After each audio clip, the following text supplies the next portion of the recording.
Was she desperate or was she brave? That was the first question that hit Cole Dawson when he saw her walking toward his ranch through falling snow with nothing but a worn coat and determination keeping her upright. Most people didn't come this far into the Montana wilderness unless they had no one left or nowhere else to go. But she kept walking, her steps steady, her chin lifted, and not once did she look back.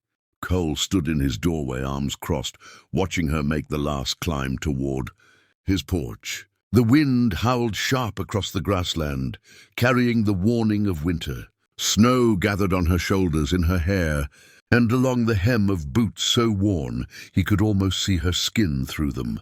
She didn't slow, she didn't tremble. Instead, she knocked 3 times. Firm, steady, unafraid. Cole opened the door. She looked younger up close, late 20s, maybe 30. Dark hair pulled back, face wind-burned and lean. But her eyes, they told the real story. Those were the eyes of someone who had run out of choices but refused to fall. "I'm looking for work," she said. Her voice was strong. No apology, no begging. Cole didn't answer right away. He studied her the way a rancher studies weather, trying to decide if she brought danger or blessing. "What kind of work?" he finally asked. "Any kind you'll give me," she replied. "I can cook, mend, clean. I learn fast." He glanced at her hands. They weren't soft, but they weren't ranch hard either. Somewhere between town and hardship. "Why here?" he asked. Her breath left her in a small fog of cold air. "Because you're far enough from town." She said that maybe you need help more than you need gossip. For the first time in months, something almost like a smile tugged at the corner of his mouth. His housekeeper had quit weeks ago. Too lonely, she'd said, too quiet. Winter was coming fast, and he needed help. But hiring a stranger, especially a woman alone, was a dangerous road in a town full of judgment. Still, something about her posture, the quiet strength in her voice, told him she wasn't running from trouble, she was running toward survival. "You'll find more than wages here," Cole said finally, his tone firm like a warning. "Work starts before dawn. Days are long. This land doesn't suffer fools. I don't abide quitting, and I sure don't abide charity." "I don't take charity," she said. Her voice didn't shake. "Just honest work for honest pay?" He nodded slowly. "Can you handle stock?" "Chickens, maybe horses at the very least," she said. "I can learn what I don't know, and I don't break easy." Snow began falling harder now. Heavy flakes, winter proving its point. If he sent her away, she wouldn't make it back to town before nightfall. And even cold-hearted, quiet, stubborn, Cole Dawson couldn't live knowing he let someone freeze to death at his doorstep. "The bunkhouse is out back," he said. "Stove works. Blankets are clean. We'll talk terms in the morning?" She nodded. "Once, thank you. Don't thank me yet," he muttered. "You might regret this come sunrise." He led her through the snow toward a small building behind the main house. It was simple. 1 window, 1 cot, 1 stove, nothing more. She stepped inside without hesitation and placed her small pack on the bed. That was all she owned. Cole paused in the doorway. "Name's Cole Dawson." She looked up. "Clara Brennan." "Well, Mrs. Brennan, it's just Clara," she cut in softly. "I'm widowed." Cole nodded. The word hung between them, heavy and silent. That explained plenty without needing more. "Just Clara, Ara, then see you at dawn." He walked back through the snow toward the main house. His boots crunched against the thin layer that had already settled. Inside, he lit a lamp and stared at the empty kitchen table. 1 plate, 1 cup, 1 chair, quiet, the kind of quiet that wasn't peace, just absence. He wondered who she had been before the world carved hardness into her voice. He wondered what she had lost, what drove her across. Freezing land without horse or wagon, and though he wouldn't say it out loud, even to himself, he wondered if he just made a mistake. But mostly he wondered why her eyes looked so much like his. Hollow, tired, searching. Outside, snow fell thicker, covering her footprints, erasing the proof she ever arrived, like the land itself was keeping a secret. Cole blew out the lamp, but sleep never fully came. The wind rattled the window.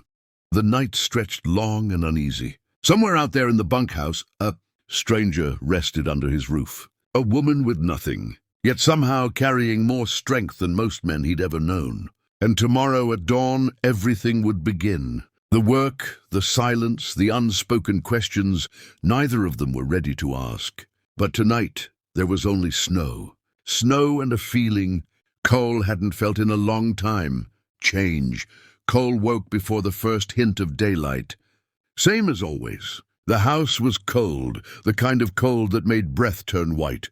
He dressed in silence, the weight of routine sitting steady on his shoulders. When he stepped outside, the world was dark and still. Snow covered everything, soft and deep. He expected to find Clara asleep. Most people would have slept until sunrise and called that early enough. But when he reached the barn, he stopped. She was already there. Her breath clouded in the cold as she struggled with straps and leather, trying to saddle a horse that didn't need saddling for stall work. The animal shifted, patient but confused. "That's a bridle," Cole said from the barn doorway. "Horse doesn't need it for mucking stalls." She turned surprised but not embarrassed. "Then I'll use the halter," she said, scanning until she found it. No arguing, no excuses, just adjusting and moving on. "Feeds in the bin by the door," he added. 2 scoops per animal. If the trough froze, break the ice. She nodded once and got to work. Cole watched for a moment before turning to his own tasks. There was fence line to check, cattle to feed, and hay to drag out before the ground froze. Jasper, Cole's ranch hand, stepped into the doorway. He had heard everything. "You're really letting her walk?" Jasper asked. "It's complicated." "No, it's simple," Jasper said. "You're scared, and you let other people tell you how to live." Cole didn't respond. "Your wife was a good woman," Jasper said quietly, "and she'd be ashamed of you right now." Jasper walked out. The house felt colder than any storm. The next morning was Sunday. The church pews were full, the town whispering, waiting, hungry for judgment. The front door creaked open. Cole Dawson walked in. He walked straight down the aisle and faced the congregation. "I hear you've been talking," he said. His voice didn't shake. "So now I'm talking." Silence filled the room. "You judge a woman who works harder than any of you," he said. "You call her trouble because she survived what would break most." Warren Kent stood. "We only want—" Cole cut him off. "You want respect without giving any." He took a breath. "Yes, she stayed with me during the storm. Yes, I care about her. If that offends you, you'll live." His gaze swept the room, "But hear this. I won't send her away. I won't treat her like something shameful. She's earned her place in my respect." He tipped his hat. "And if any man has a problem with that, you know where to find me." Cole turned, walked out, mounted his horse, and rode straight to the hotel. Clara sat inside, suitcase at her feet. Cole stepped forward. "I should have stood sooner," he said, "but I'm standing now." She didn't speak, just watched him. "I'm not asking you to come back as a housekeeper," he said. "I'm asking you to come back as my partner, my equal, my future." "Do you mean it?" She whispered more than anything. Clara closed her suitcase. "I'll come home." Spring arrived slowly, then suddenly snow melted. Grass returned. Life began again. They worked side by side, laughed sometimes, fell quiet sometimes, healed in the spaces between silence and effort. One evening, under a sky stray, with sunset, Cole led her to 2 simple wooden crosses. "My wife and daughter," he said softly. "I never named the baby. Didn't feel right without her." "Mother," Clara took his hand. "My daughter is buried in Missouri," she whispered. "I never got to say goodbye." They stood together in shared sorrow, but not alone. "Do you think they'd forgive us?" she asked. "For trying to live again?" Cole looked at the horizon. "I think they'd call us fools if we—" "Who didn't?" Clara smiled, tears warm on her cheeks. "Then let's not be fools." They married a week later. Simple, quiet, honest, under open sky. Life wasn't perfect, but it was theirs. That night, standing in the doorway of the home they now shared, Cole whispered, "You came here looking for work." Clara leaned into him.